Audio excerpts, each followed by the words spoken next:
The following content is provided under a Creative Commons license. Your support will help MIT OpenCourseware continue to offer high-quality educational resources for free. To make a donation or to view additional materials from hundreds of MIT courses, visit MIT OpenCourseware at ocw.mit.edu. Right, everyone, we're going to start now. So my name's Colin Sheppard, and I'm going to be giving the lecture today. George is here to keep me in order. And I think probably he'll come up with some comments at times, maybe. I hope, anyway. So he started off by saying that there's no real announcements except that he's uploaded some revised notes apparently. I think. Yeah, there were some minor errors. There was some minor error in the notes, so I've fixed them, and the current version should be the one that's in the website now is the corrected one. Okay, so only minor changes, I think. So I'm going to try and take off from where George left it, which was with Maxwell's equations and the derivation of the wave equation.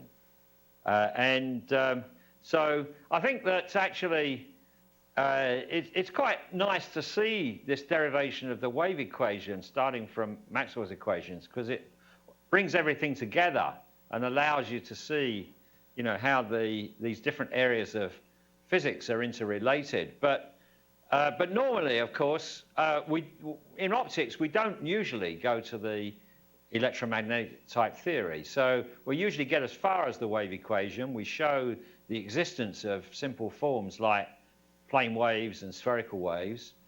And then we carry on then using those plane waves and spherical waves in a simplified form. But anyway, so back to Maxwell's equations. These were the Maxwell's equations. George before explained these and tried to. I'm not going to go through the meaning of them again because I think you've got that. But in the differential form, you've just got these four equations connecting the electric field and the magnetic field, right? So you'll see that there's two E's there. There's three E's, and then there's three B's, and then there's a charge rho and a current density J. And so how we get the wave equation from that is quite simple. It's just a case of doing a bit of vector manipulation. So we've got that curl E, you can see, is minus dB dt from the Maxwell's equations. So if you take the curl of both sides of that, you get this equation. And curl B is another of the Maxwell's equations. So you can substitute in from the Maxwell's equation into this one, and then you'll get another equation. What you get after that, George hasn't actually written here, but basically what you'd obviously get then, this is curl of this, so it's going to be curl of curl. So this is what you actually end up with, is curl E is going to be, and then the other term is going to be something, a second derivative in the E. So actually that equation, maybe I'll write it down. It's not actually written there, but after you've just done that substitution, you'll get something like, is this thing working? Or yeah, it is. You'd get something like curl of curl E. Does that? There we are. Now I can see it. And these things is how I usually. A lot of people write cross product like that as a little sort of upside down V. Curl E plus mu naught epsilon naught d2 e dt squared equals naught is I think what you get, after you've just substituted that in there. And then finally, so this has still got this thing curl of curl E, which is quite complicated. If you try and work out what that is in spherical polars or something, especially if you're expressing this E as something which is spatially varying on whatever, this could be quite a complicated thing to have to work out. But anyway, you can get it into a slightly more usable form. Often we do this by using this identity. Curl E is equal to grad of div E minus del squared E.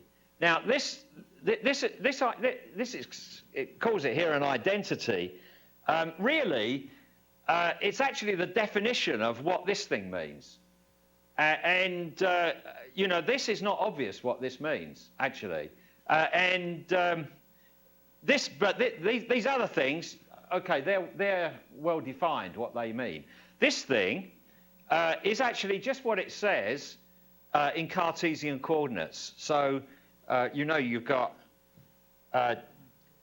del is equal to d dx in the I direction, plus d dy in the j direction, plus d dz in the k direction.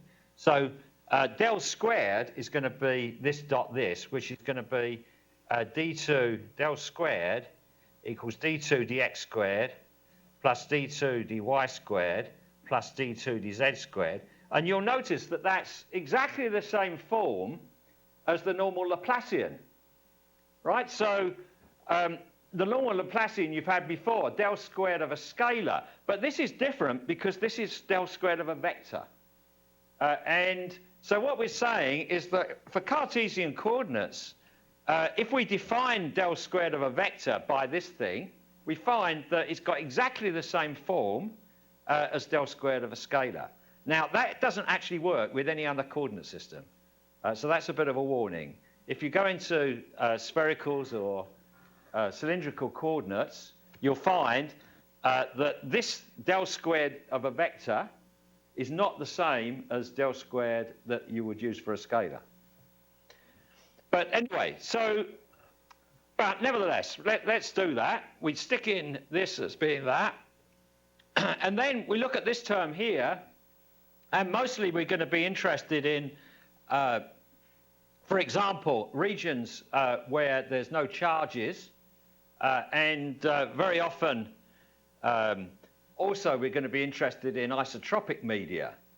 If these things are true, you know that div d equals rho, so div d is equal to naught if there's no charges, which means that div e is equal to naught if there's no charges and it's also isotropic. So I'm saying this all out in length because you have to be very careful about this sometimes. This is only true. Div e equals naught is only true if you've got no charges and it's an isotropic medium. So if you've got, for example, let's say a diffraction grating where you've got some variations in permittivity, then in general you can't actually assume this because epsilon's changing, and therefore, although div d equals naught, div epsilon doesn't equal naught. Right? But if you're in free space or some constant isotropic medium, this is true. So this term goes, and so this is just equal to minus del squared. And so you can see then this del squared then is just replaced by this, and we get a sign change there. Right? So this is the final expression.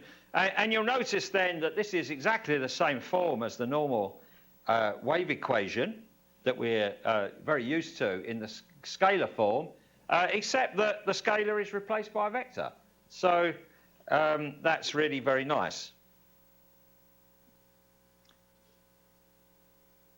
Okay, so yeah, so comparing with that wave equation, this is the normal wave equation we've had, the scalar wave equation before, and you can see then they're exactly the same, except that the scalar is replaced by a vector.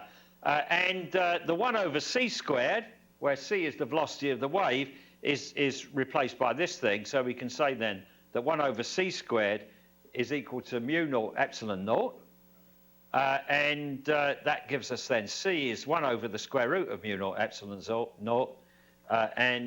So here there's some figures put in, and we get the expression for the speed of light in vacuum. So that's very neat. I think, I guess Maxwell must have been really amazed when he did this sum.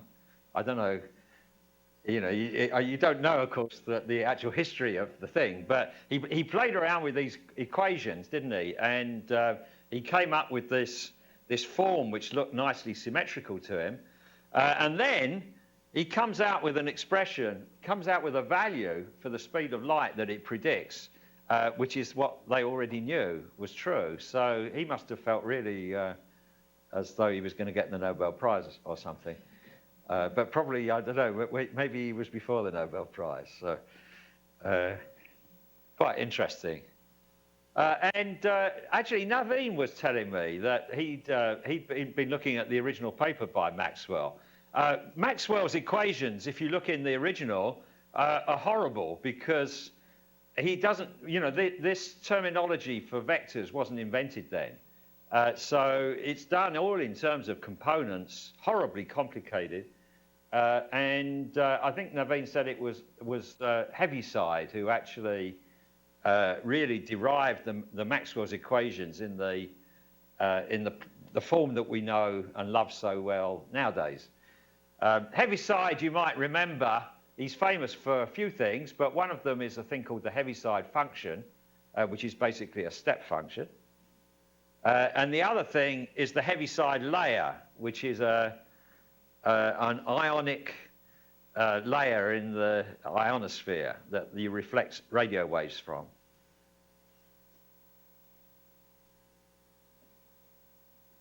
Okay, so that's all about free space. So how can we now deal with matter?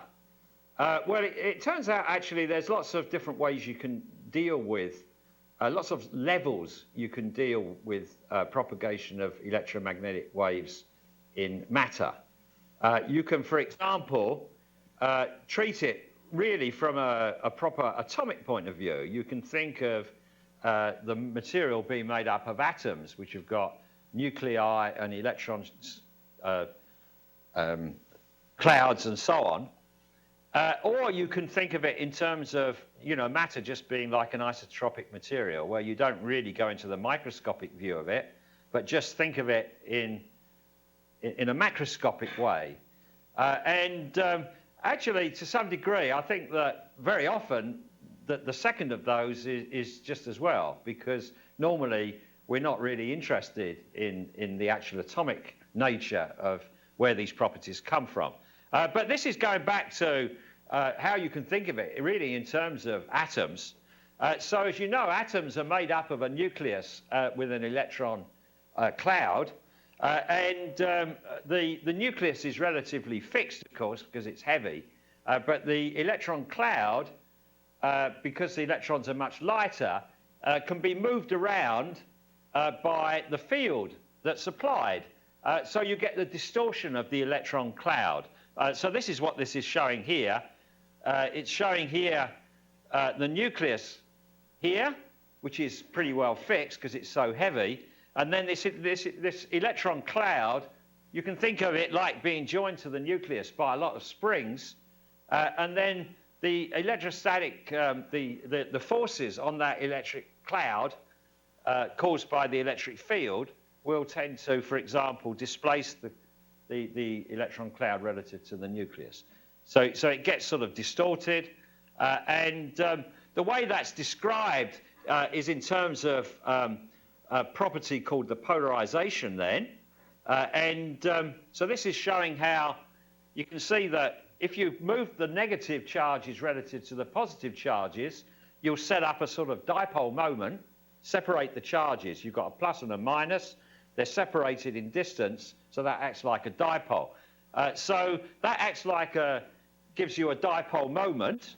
And then if you sum over all those dipole moments, you'll get the total polarization effect of applying that field. So what that does then is introduces these charge variations which distort the charge that you really have there, which is caused by the bound charges. So this is what we get. You can say that div d equals rho. So div E is equal to rho over epsilon naught, assuming well, this is epsilon naught, of course, is really a constant. We are breaking this up into its bound and free components, and we're saying that the free part. Oh, have we got something wrong with this again, haven't we? Sorry, that should say free there, shouldn't it? Yeah. The free part and the bound part is this part. And so this is the final result then. We can now take the epsilon naught the other side, take this the other side, and we get that div of epsilon naught E plus P is equal to the free charges, right? And then this thing in brackets here is what we call D, the displacement in the medium. So if you've got this medium, div D equals rho is what we know is the normal expression that we write from Maxwell's equations. And now we've derived that D in the medium can be written in terms of the polarization of the molecules that make up the medium. So how do these things connect? This shows us how we do this then. So we've got D equals epsilon naught E plus P. Now, in general, of course, we don't really know what this does at the moment. And in general, it can be very complicated, actually. It can be a nonlinear relationship with the electric field. But if I go back again to the diagram, you'll see that this is a bit like, you've got springs here. Hooke's law tells us in mechanics, if a system obeys Hooke's law, then the extension is proportional to the tension is, what is it? The extension is proportional to the tension. So, sorry, I'm not a mechanical engineer, so I don't know these things. So you'd expect the same would be true, could be true here. If you're only applying a very weak field on here, then you might think that this relationship might be linear. You'll get these springs behaving like Hooke's law. So you'll get a linear relationship between P and E. Now, also in analogy with the mechanical situation, yeah. So, Question. if we're in a material, why is it the permittivity of free space and not just the permittivity of the material? Like, why is it epsilon naught and not epsilon? Right. Why is it epsilon naught here? That you can write this. This is either you can think of as epsilon naught, epsilon E, or you can think of it as epsilon naught E plus P. So these are two alternative ways of looking at the same thing, right? So we've got D equals epsilon naught E plus P. And you can think of this as being epsilon E. So we're just about to carry on to this on the next slide, actually. So that, you can see, tells us there's a relationship now between epsilon and P, right? And we're gonna look what that relationship is. But in general, it's actually quite complicated because we don't know the relationship between P and E yet, right? So what I'm trying to establish at the moment is that if this thing, if the fields are very weak, then you'd expect maybe a linear relationship. P will be proportional to E. So this term here will also be something times E, and so you'll be able to take out E as a factor from this, right? Now, this is only going to be true if this electric field is weak compared with the you know, if the force due to the electric field is weak compared with the forces involved in the binding the electrons to the nucleus. And I suppose it was probably not until the invention of the laser that probably even people thought you could ever possibly get to a case where that might not be true. But now, of course, we know if you've got a laser, you can make really big fields. You can get very easily into this regime where this polarization changes, right? And so you'll get nonlinear type terms coming. That's not, you're not going to do this at all in the course. So, but there is this whole area, of course, of nonlinear optics, which is when this linear approximation breaks down. So here we are. So this is back to this, what I said, D equals epsilon E. Okay, so that's really the answer to your question. The D equals epsilon E, but D equals this other expression, epsilon naught E plus P. And now we say that P is proportional to E. This chi is called the electric susceptibility, which I think is a confusing term because it's often in practice just called susceptibility. People just neglect the electric bit. But of course, there is also a magnetic susceptibility, which is very important when you're doing magnetic materials. And unfortunately, people use chi for that too. So that really gets people confused if you're not careful. So we're not going to be doing anything with magnetism, so maybe it's no problem for us. But anyway, this is the electric susceptibility. So we can put in our P as chi E, and therefore D equals epsilon naught 1 plus chi times E. And this is equal to epsilon E, as we've said. You can see then we have that epsilon must equal this thing.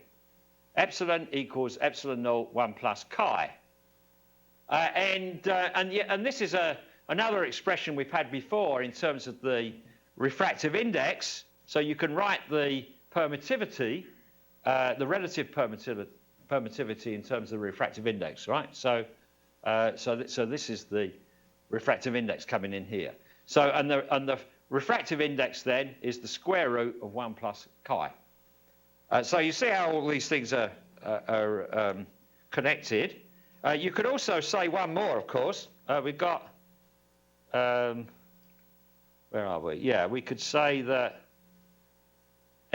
we've got n squared equals 1 plus chi. So chi is equal to n squared minus 1. So this is another sort of form you might come across at times. The electric you can see then, we know in free space n is 1, so this thing is 0. So there's no polarization of free space, which is what we know because there's nothing in it, so there's nothing to polarize. Okay, and so yeah, this bottom bit just says that you can do the same for magnetism.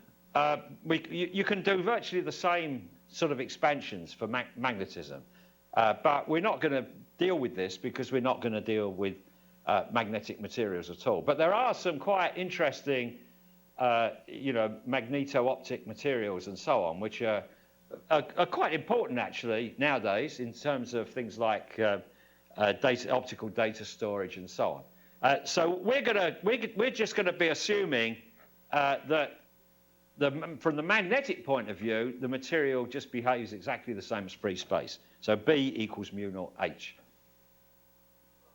Yeah.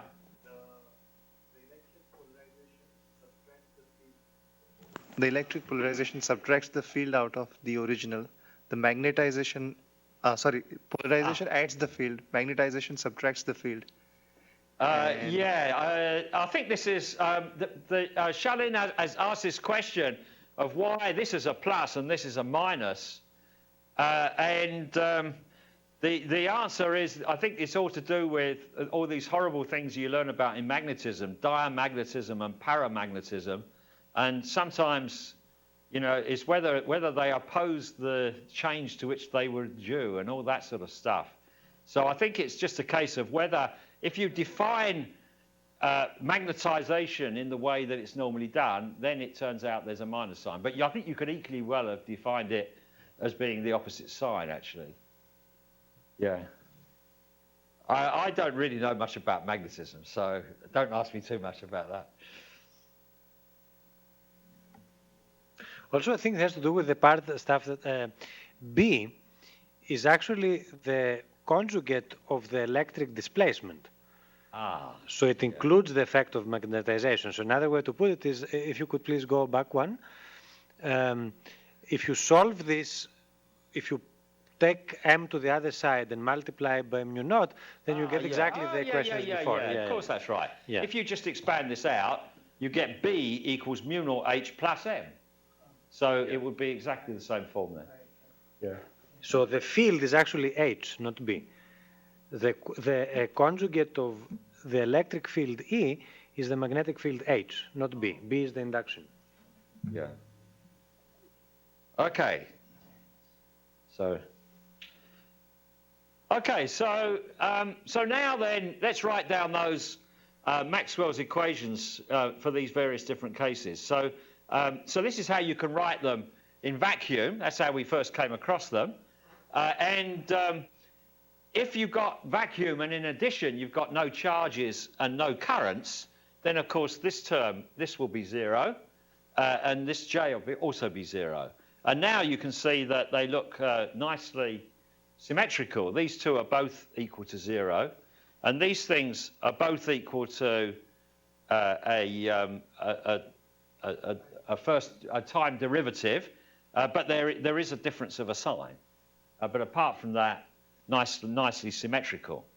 And then the middle row here says if you've got some matter and it's still allowed to have free charges and currents, then we can write these things. So this is what we just said a minute ago. Of course, if you've got no free charges, then div d is 0.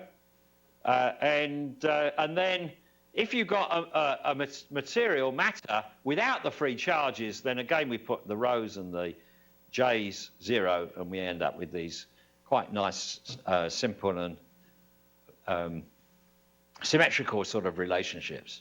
In any of these cases, of course, you could derive the wave equation and write it in that same form we had before. Okay,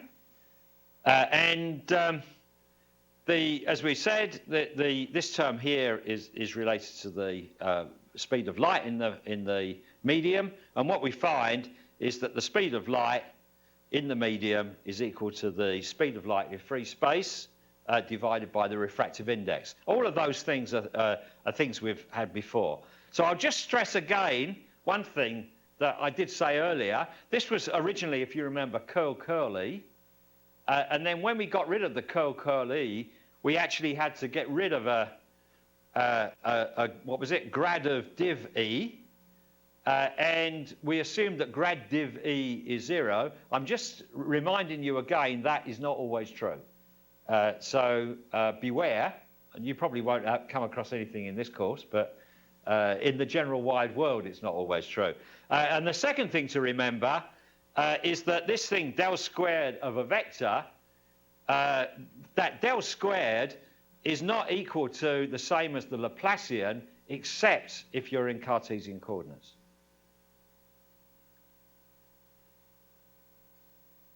Okay, so now we've got the wave equation. We go back, just like we did for scalar waves, we can look at some different solutions of that wave equation. And the simplest possible one is the equation of a plane wave. So this is a picture of what it looks like. I presume these pictures are taken from Hecht, are they? But to me, it seems very perverse to have the wave propagating in the x direction.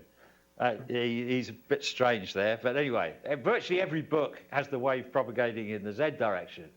But never mind, we won't worry too much. It obviously doesn't make any difference. But this is the important thing. is we get the electric field vector and the magnetic field vector, E and B he's drawing here. It could equally well be E and H, because the two, the B and H are going to be proportional to each other, are at right angles to each other. I'm just telling you the results first. I haven't proved this yet. And the wave is propagating in a direction which is at right angles to both of those. And so these three form a triad, and it's a right-handed triad such that E cross B is in the direction the wave goes. So that's the way to always remember it. Well, that's the way I remember it, is that E cross B is in the direction the field travels. Which means, of course, if you've got a right-hand coordinate system, normally we would take E in the X direction and B in the Y direction, and then the wave moves in the Z direction. But he's taken it with E in the Y direction like this in order to get it so that it's still a right-handed coordinate system. So how do we get that? Well, first of all, of course, we can say it's quite straightforward for the E. We can just solve this thing for the just as though it's a scalar and get an expression for E. So E is going to be then polarized in a particular direction. We've then got to work out how B is polarized for this particular value of E. Well, Jill just said something here which is, I guess it's correct, but it's quite sort of condensed. And I went through how I would really derive it. So perhaps I'll say a bit more about that. So what we've got then is, well, this first part is all right. We've got curl E is minus dB dt. And we know that the time dependence is this e to the minus I omega t. So d dt of e to the minus I omega t is very straightforward. That's just the minus I omega comes out the front. So that's what we get. Curl E is equal to minus dB dt is equal to I omega b. And so we can say then that B is equal to minus I over omega curl E. Right? So if we know what E is, we can work out what B is from that. So we take E as being this thing. Right? So in general, this might not be traveling in the X direction or any other particular direction. It might be just pointing in some direction in space. So really, I guess you ought to sort of do it for that general case.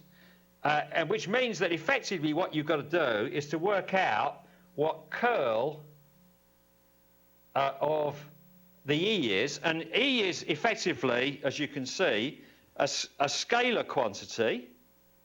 Well, let's forget about the time dependence. We're only looking at the space now. There's this scalar quantity here times a constant vector. So we then have to use another of our identities, which is the curl of a scalar times a vector. So let's write it like that.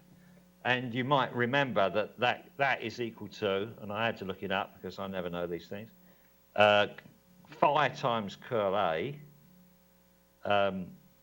plus grad phi cross A. Right, so that is a general vector identity which allows you to work out the curl of this product of two things. And in our case, this is a plane wave, so this direction of the E vector is constant. So our A is a constant, so curl of A is going to be 0 because it's constant, so that goes. And we're then left with the curl of phi times A is grad phi cross A, and phi equals e to the I k dot r. and A is equal to this direction of the E vector, right? So if phi equals e to the ik dot r, then grad phi is equal to ik times e to the ik dot r.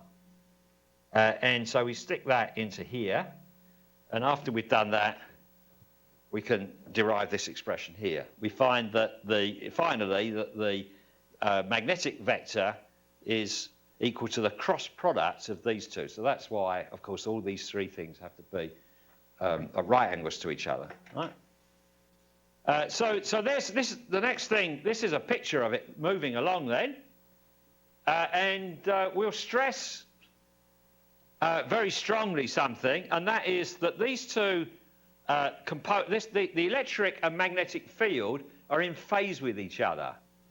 I don't know what it is, but I've often found that students don't seem to pick this up, and they come up with these funny ideas about them being in quadrature, and I think they get it mixed up with some other things. But for a plane polarized wave, the electric field and the magnetic field, you can see, are in phase with each other. When the E is a maximum, the B is a maximum.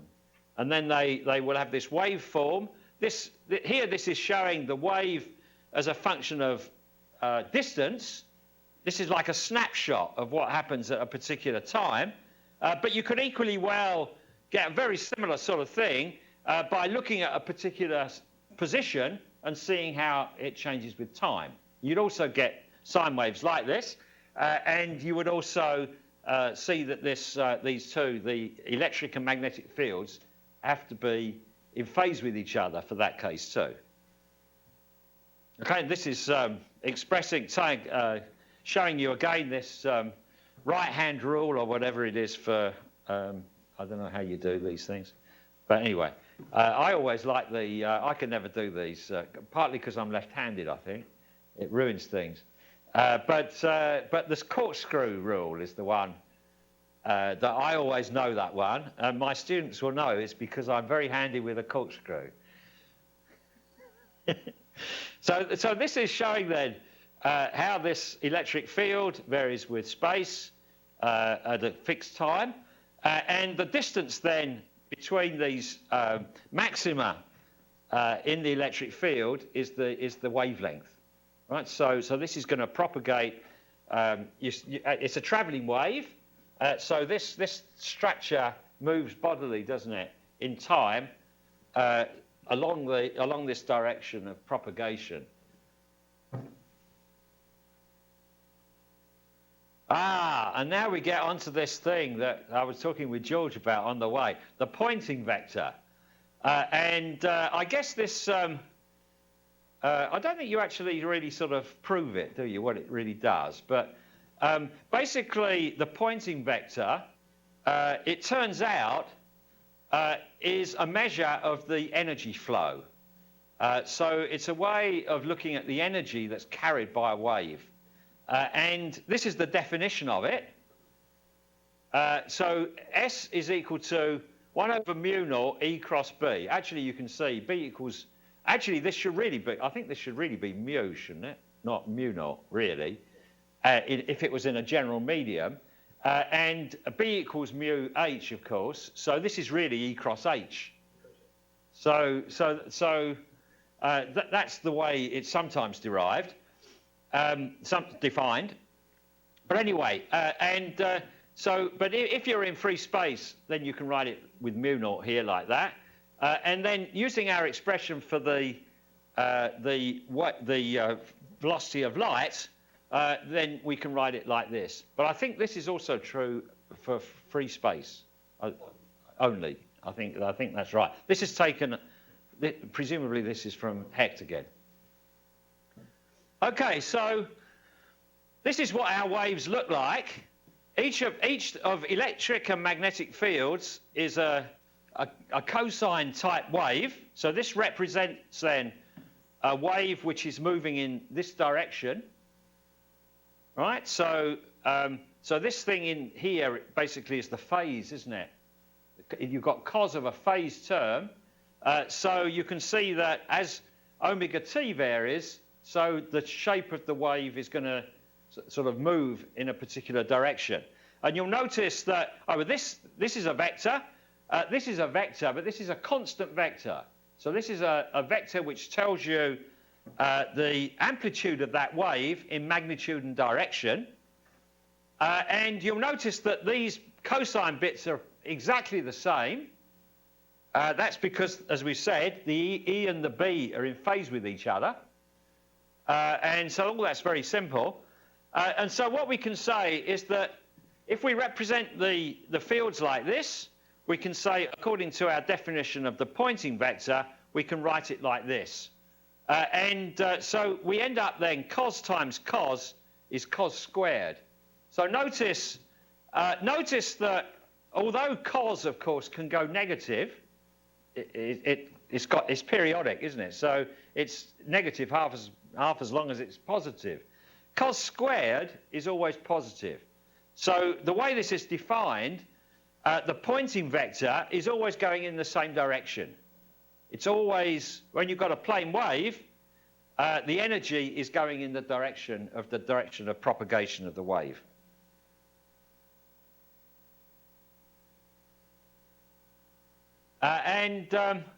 Okay, so this shows us how we get all this. Again, this shows us. Can I go back? Oh yeah. No, I've gone back too far now. Here we are. This shows us how this Poynting vector varies in space and time, right? So this Poynting vector has also got a sort of wave-type nature. But normally what we're interested in is not how it varies in space and time, but what the time-averaged form of that is going to look like. So we can do a time average of it. So that's what this thing here is. This S with the lines on either side is the time average of S. So we've got B is K times E over omega. So therefore we've got here E cross B, and we know what B is. So we can put that in, and we're going to get now E squared. Right, so finally what we get is that the Poynting vector is proportional to the average, the time average of the electric field squared. Sorry? Oh, we haven't done any averaging. Sorry, but this is the modulus. So it's the. What do the two lines mean? Okay, it's the magnitude of the vector. It's still a function of time.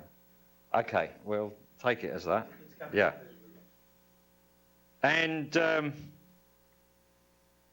Yeah, okay.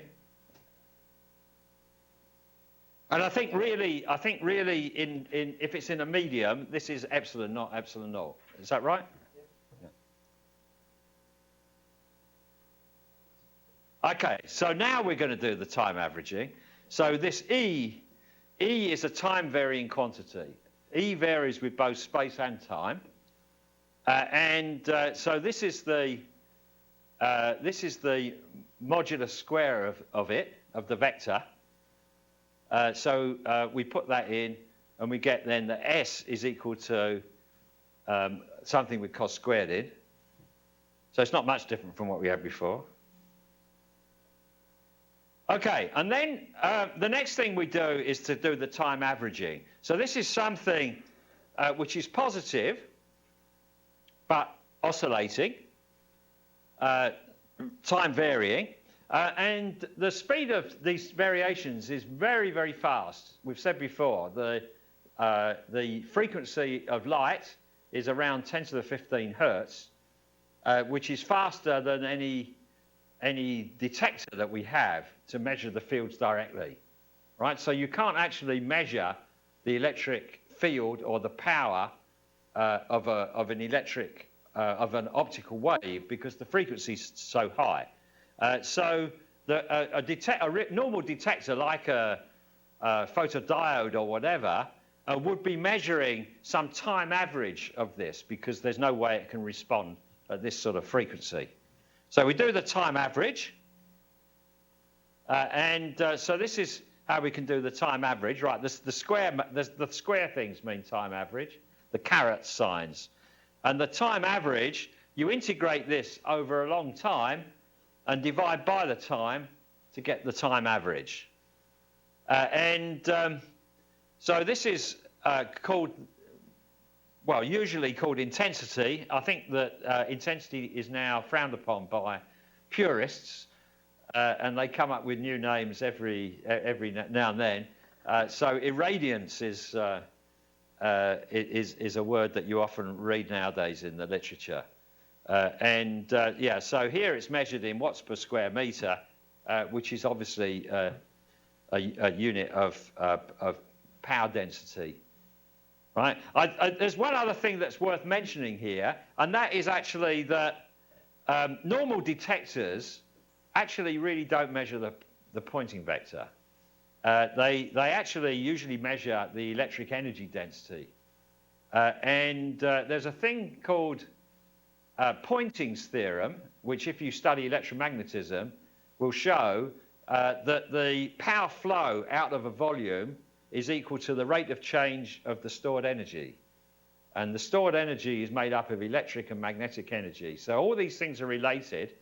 And it turns out that for all practical purposes, normally, it doesn't really matter whether you're measuring the Poynting vector or the electric energy density or whatever.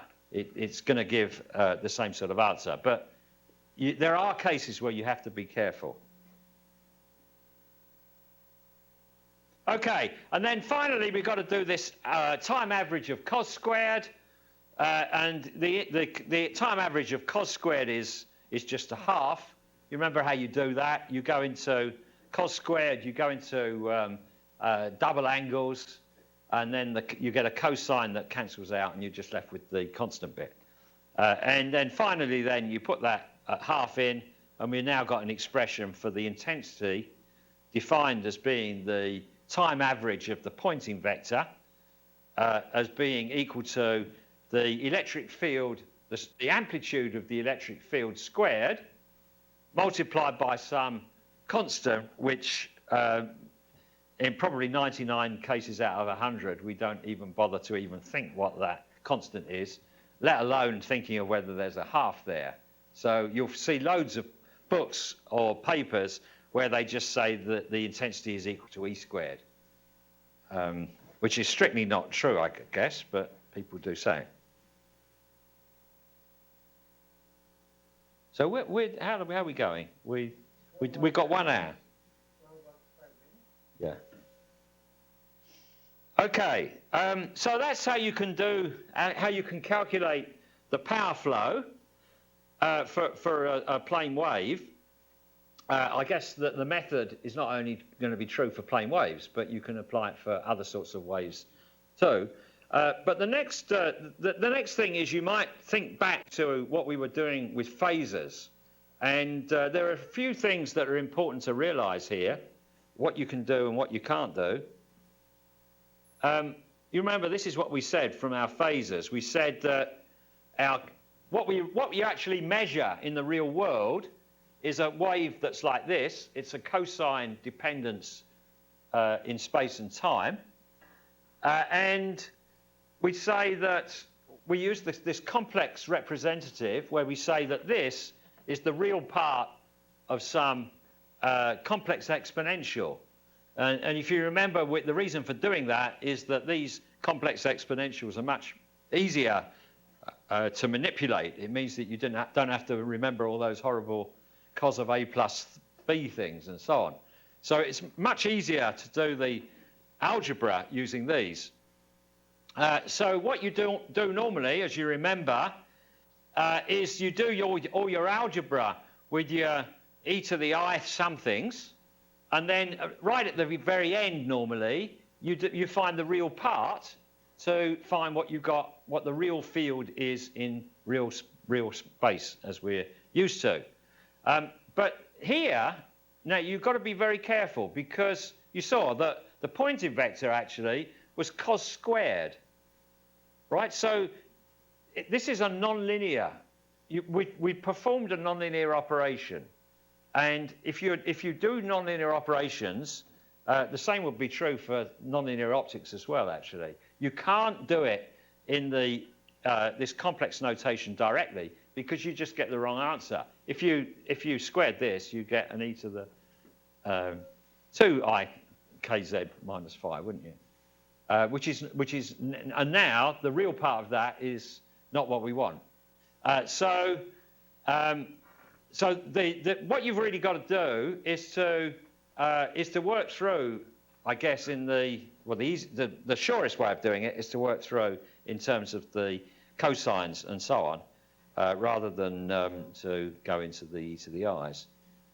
So this is saying a bit more about this. So what we've got then is, this is showing how you can do it in terms of the cosines. So you can see that for example, here we've got two fields, and let's say that you see the point is that although the fields are additive, the power of those two fields, of those two waves, is not going to be equal to the sum of the powers of the two waves, right? So we can say that the e's will add coherently, and then we can work out the power flow of the sum of these two fields, and you can see, of course, expanding this square, you're going to have the power of the two, but you're also going to get this cross term, the cross product term, which depends, you can see here, on the relative phase of the two waves. If they're out of phase by 90 degrees, then that will go to 0. But if they're in phase, this is, of course, is going to be strong. So that's one way of doing it. So now, but in terms of phases then, if you can do it in terms of phases. I'm just saying you have to be careful how you do it.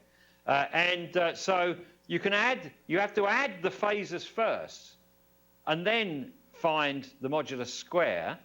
You can't actually do the squaring and then do the real part, right? So you add these two phases together, which gives the total field, and then the intensity is going to be the modulus square of this, and you expand it, and you can see we've got exactly the same answer. So it doesn't matter which way you do it, as long as you do it one of those ways.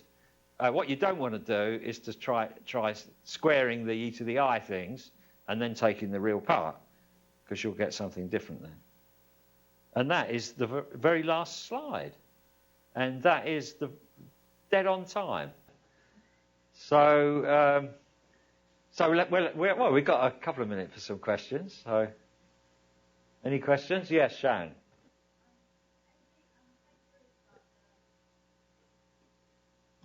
Hello? I'm quite curious about the Poynting vector, and you mentioned that it's actually a cross term and it's similar like propagation direction, like where the energy flows. But what about the peculiar case in evanescent waves? Like, does it mean the energy is not propagating? Oh dear. Oh yes. Evanescent waves. You're getting onto something really controversial here. I think, actually. Well, where's the energy gone then?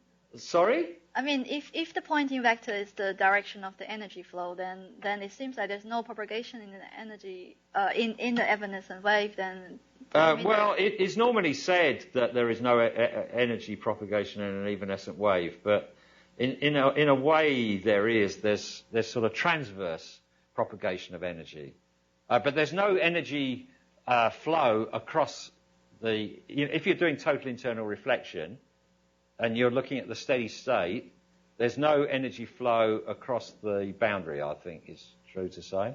Is that true? Or, this is getting a bit controversial, I think. Yes, you can, if you have the interface, I don't know if anyone can see me, but if you have the interface of the TIR, if you compute the Poynting vector in the vertical direction, turns out to be zero. The time average is zero. So you don't have energy flow, but you do have energy density. So, and the other thing is, the question of if you got, this is your total internal reflection. So here you get this evanescent wave. Now, of course, the whole of all these questions of these sort of evanescent waves and so on, they all rely on, assuming infinite plane waves and infinite surfaces and things like that, which, of course, none of these things can really be strictly true in practice. But if we do this, then we'd expect to get something which is actually traveling in this direction. And so in some sense, I think that there is some sort of energy flow in the transverse direction. But I'm just having a big argument about this, not for this case, but to do with some other project we're doing at the moment, where it's to do with when the H vector is zero.